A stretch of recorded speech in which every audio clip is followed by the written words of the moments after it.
Here's a good example why you shouldn't rely on translations of words.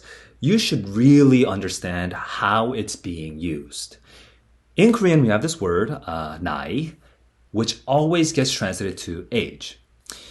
But this clashes because when we think of age, we think of how old something is, starting from birth and counting up. You could be 2 years old, 2 months old, 2 days old, 2 hours old, whatever. But 나이 is always counted by a year, and also that day that you're born on your birthday, you are one.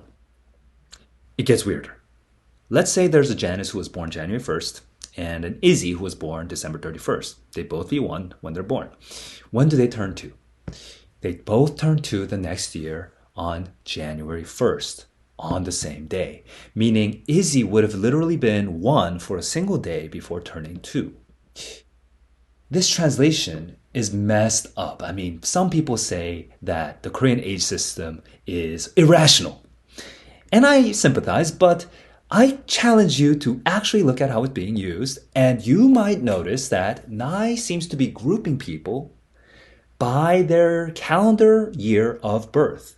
Like the 2001 kids and the 2002 kids and the 2003 kids, they're all separate years.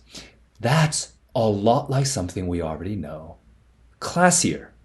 In school, you might be there from the start of the year, you might be transferred in way later in the year, but you're still in the same class together and you graduate to the next year together. So 나이 isn't like some weird, irrational age system.